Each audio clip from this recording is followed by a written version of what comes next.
नमस्कार दोस्तों। क्या आपने कभी सोचा है जो जहाँ पे हम शॉपिंग करने जाते हैं जिसको कहते हैं हाइपर मार्केट, और वो हाइपर मार्केट भी मार्केट में लिस्टेड हो और उसका भी शेयर मार्केट में बिकता हो। अर्थात खुद कंपनी क्या करती है, कंपनी रिटेल्स में कामकाज करती नजर आती है और उसकी शेयर्स मार्केट में लिस्टेड, और मार्केट में इन्वेस्टर और ट्रेडर उसको खरीदते नजर आते हैं। जो कंपनी कहती है Gujarat fastest growing retails chain, company का नाम है Osian hyper market, hyper mart. आज इसी पे चर्चा करने वाले हैं। इसकी लिस्टेड की जो क्वालिटी है उसके तरफ हम जानने के प्रयास करेंगे। क्या इसका जो सेल्स है वो किस हिसाब से ग्रो करती है, क्या इसका स्टॉक में परफॉर्मेंस जो किया है वो किस लेवल से करती नजर आई है। तो चलते हैं जानने का। और ये बेसिकली बताऊं, ये एनएसई पे लिस्टेड कंपनी है, बीएसई पे नहीं है। एनएसई पे इसको कहा जा सकता है जो ये स्टॉक की प्राइस में बहुत बड़ा नहीं था, बहुत बड़ा स्टॉक प्राइस नहीं है।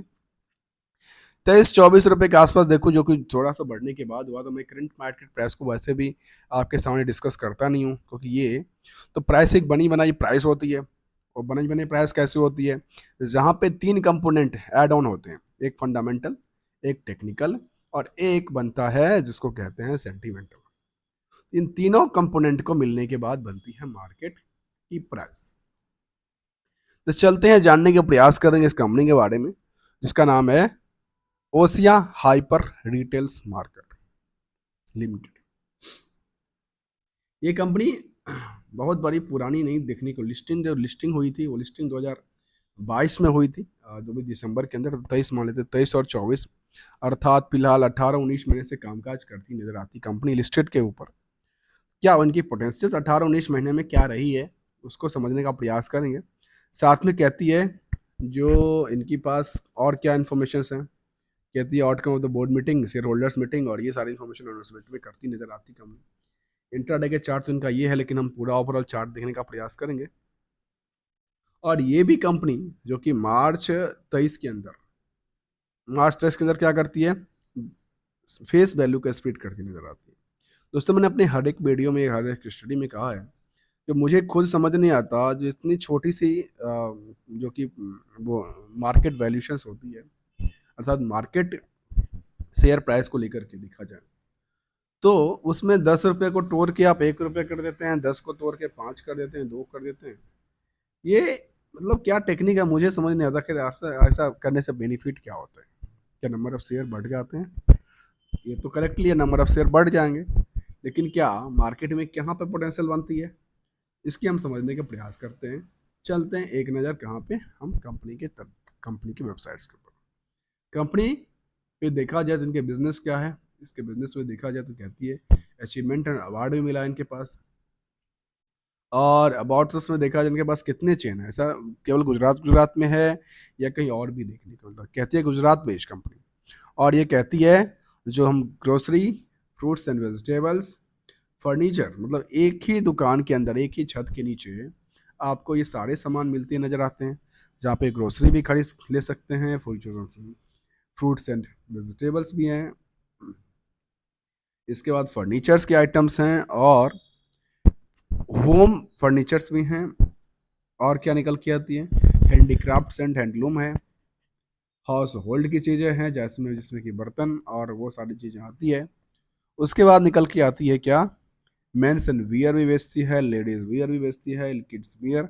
अर्थात मैं देख एक तरह से देखूं तो जिस तरह से एक कंपनी था ना जिसको कहते हैं डी मार्ट, हम कंपेयर करने का प्रयास करेंगे। डी मार्ट भी ऐसे ही काम करती है ना, उसके पास भी क्या है, वो सब सारे के सारे सामान बेचती नजर आती है। अपनी कोई ब्रांड है नहीं उसकी, उसकी कुछ प्रोडक्ट नहीं है, लेकिन अपनी बिकबाली की तरफ पे देखा है तो हर तरह के सामानें बेचती निकल के आती कंपनियां। पे टेडी बियर और टॉय भी मिलती नजर आती है। तो इनका पोटेंशियल क्या लगता है मार्केट को लेकर के, क्या ये ऑनलाइन बेचती है, ऑफलाइन बेचती है? तो चलती है। कंपनी 2014 में बनी थी, आपको याद होगा ना 2014। मैं एक आकलन करता हूँ, 2014 में सरकार आई थी नई, गुजरात पेश की, गुजरात पेश सरकार आई थी सेंट्रल में। और उसके बाद क्या हुआ, कहती company sorry for this, Osian hyper mart limited engage in the retail business, और कंपनी क्या करती है, केवल केवल रिटेल में काम करती है, B2B नहीं करती है, अर्थात आपको घर तक पहुंचाने वाली सामानों पे कामकाज करती नजर आती है। क्या इसके पोटेंशियल्स जोमेटो से भी ज़्यादा है? क्या लगता है आपको? चलिए फिलहाल हम इसकी देखते हैं, किसका, इसकी बुक वैल्यू तरफ ध्यान देते हैं। कंपनी की बुक वैल्यू कितना है, 16.9। इंट्रेंसिक वैल्यू कितना है, 62 रुपया 10 पैसा। ईपीएस कितना निकल के आता है, 1 रुपया 55 पैसा। फेस वैल्यू हुआ 1 रुपये आसपास। अब आते हैं दूसरी तरफ। दूसरी तरफ कहती है इस तरह की कंपनी की इंडस्ट्रियल पोटेंशियल क्या है, 61%। और यहाँ पे स्टॉक पोटेंशियल क्या कहती है, केवल 15.2 की, अर्थात जिस हिसाब से मार्केट चलती है उस हिसाब से इनकी परफॉर्मेंस नहीं नजर नहीं आती। हिस्टोरिकल आरओसी कहती है 22.8, आरओई कहती है 11.7। अब आते हैं डेट सिक्योरिटी, जहाँ पर बड़ा इंटरेस्टिंग टॉपिक होता है किसी स्टॉक को चूज करने के लिए। डेट सिक्योरिटी कितना है, 0.58, और उसमें से करंट रेशियो की तरफ ध्यान दें, करंट रेशियो कितना है, 2.15। अर्थात करंट रेशियो में मैं ये मानूं इनकी जो बड़ी है वो क्या होगा, इन्होंने वेंडर का पेमेंट नहीं दिया होगा, इनके पास पेमेंट नहीं आई होगी, और इन्होंने एम्प्लॉय का पेमेंट नहीं दिया होगा। ये सब चीज़ें निकल के आती है लायबिलिटी और एसेट्स के अंदर। प्रोमोटर्स होल्डिंग कितनी कहती है, 45.8%, और प्राइस टू बुक वैल्यू कितनी कहती है, 1.40। प्लीज कंपनी ने कुछ किया नहीं है, डिविडेंड का कोई पार्ट है नहीं। अब आते हैं आगे। आगे मैंने कहा कि ये जो प्राइस है, ये प्राइस कौन सा, मार्केट प्राइस है। ये किसके द्वारा दिया गया है, ये फंडामेंटल, टेक्निकल और सेंटीमेंटल को ऐड कर दें तो निकल के आती है इसका। हमने देखा अभी फंडामेंटल टाइप में, इसका रिजल्ट की तरफ देखने का प्रयास करेंगे। उससे पहले एक नज़र डालते हैं आके इसके सेंटीमेंटल में। बेसिकली सबसे ज़्यादा मार्केट रिएक्ट कर रही है सेंटीमेंटल न्यूज को लेकर के, सेंटीमेंटल एक्टिविटीज़ को लेकर के। यहाँ पे देखने को ये आई, जो कहती है कंपनी 1 जुलाई को कहा, जो reply to clarification financial result, उन्होंने फाइनेंशियल रिजल्ट अभी तक नहीं दिया है क्या, सॉरी फॉर, इससे पहले उन्होंने क्या किया, कहती है जो फंड रेज करने वाले थे company, alternative of the capital, alternation of capital end fund raising के लिए उन्होंने 29 जून को अपडेट दिया था।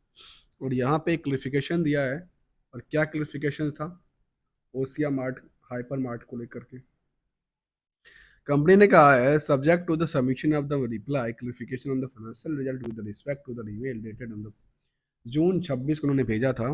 कहती है regarding the rules regulation as जो भी था, 31 मार्च का उन्होंने रिजल्ट के लिए क्या कहा, कहते हैं submission of the audited financial result of the company for the board for the period of the 31 March 24।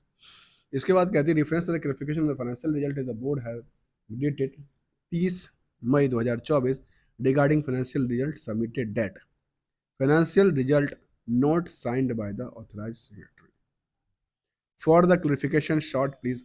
Financial result बन चुका है, और बन के कहाँ पड़ा है, उनके ऑफिस में पड़ा हुआ है। कह दिए कि हमारा फाइनेंशियल रिजल्ट तो बन गया, लेकिन हमारे ऑथराइज सेक्रेटरी जो है ना, वो नहीं है। अब ये क्या हुआ बाबा, ये कहाँ गए ऑथराइज सेक्रेटरी। कहती है reply dated on the board financial result and the attachment herewith signed board resolution of the reference. इसमें क्या कहती है, रेफरेंस में डालती नजर आती है। उसने कहा क्या, this is informed that the we have already passed board resolution of the for the same that the Mr.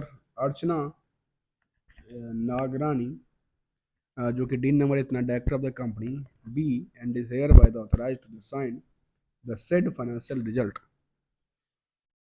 उस रिजल्ट साइन करने की बात करती है, और एक्सचेंज को उन्होंने फॉर्म नहीं दिया क्या है, और यहाँ पे उन्होंने ये चीज़ लगाई है, BR लगाई है।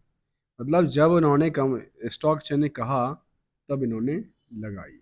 और कब का ये बोर्ड रेजोल्यूशंस, अरे ये क्या चक्कर है, 15 तारीख को उन्होंने बोर्ड मीटिंग किया था, उसके इन्फॉर्मेशन दिया था हमने DMRs को। चलिए देखते हैं क्या कहती है। Question pass by the board of meeting 15 March 24 at the registered office of the company situated at the basement store 1 4D square opposite IIT engineering college near D mart.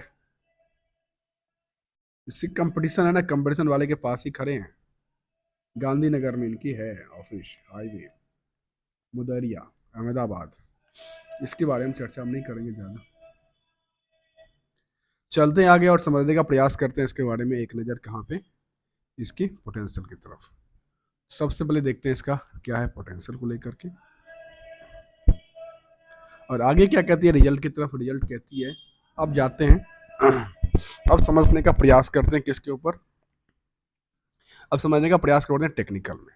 Technical में क्या दर्शाती है, टेक्निकल में ये दर्शाती है जो stock अच्छी खासी चलने वाली स्टॉक चलती थी near about the same price, but ये कब से चालू हुआ, जो कि 23 में देखा गया दिसंबर के बाद स्टॉक में क्या हुआ, अच्छे से पुल बैक आया। पुल बैक के बाद देखेंगे तो लगातार इसमें क्या हुआ, इसको क्या कहें, लगातार गिरावट आई।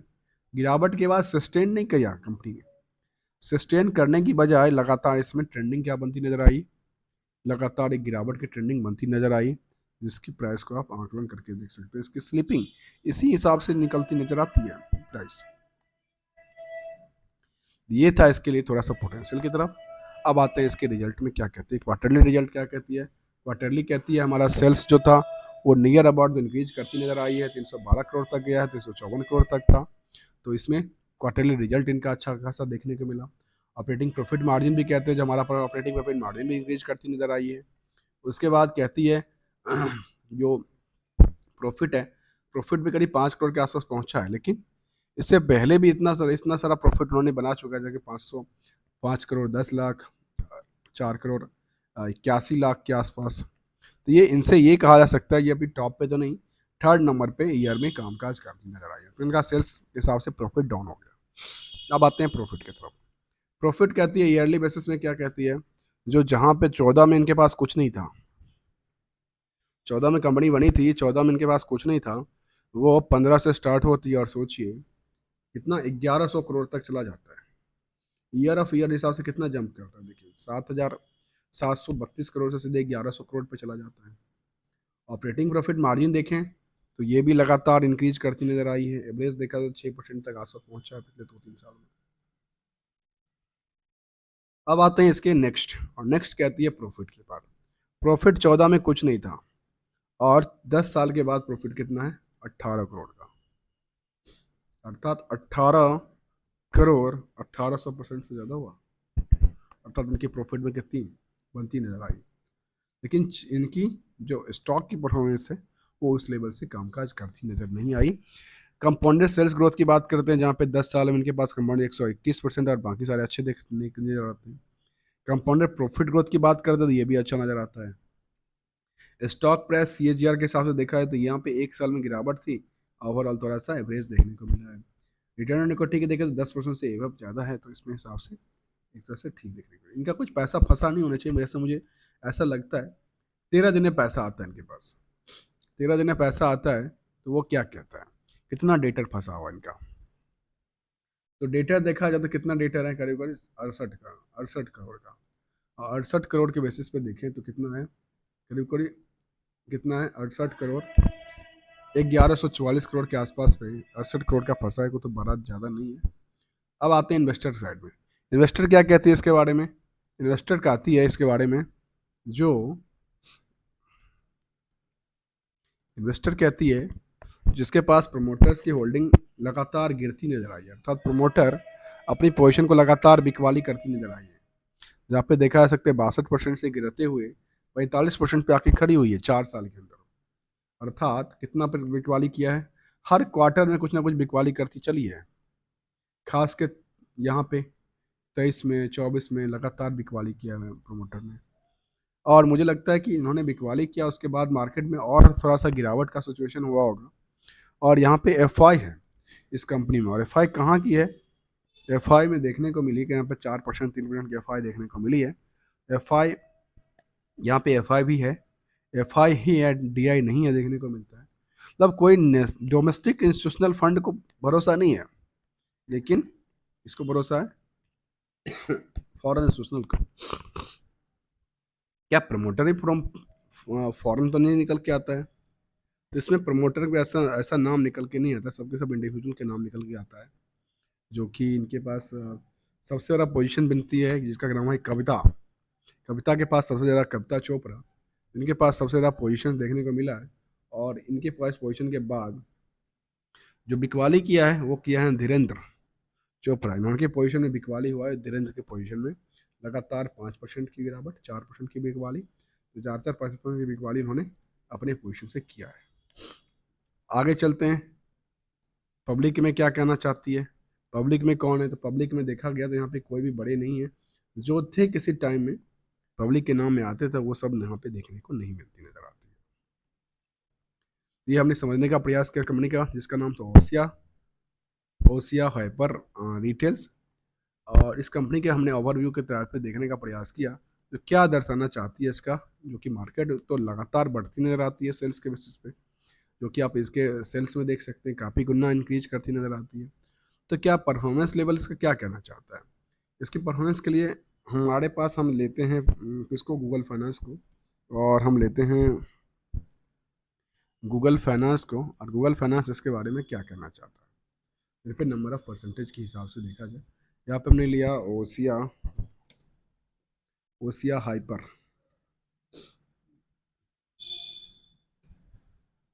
यहाँ पे आ ही नहीं रहा, ये क्या है, ओसिया हाइपर मार्केट आ ही नहीं रहा यहाँ पे गूगल फाइनेंस के ऊपर, सॉरी फॉर डैट। तो ये हमने समझने का प्रयास किया दोस्तों। वीडियो अच्छा लगा तो लाइक से सब्सक्राइब करना ना भूलना। Thank you so much for joining hair.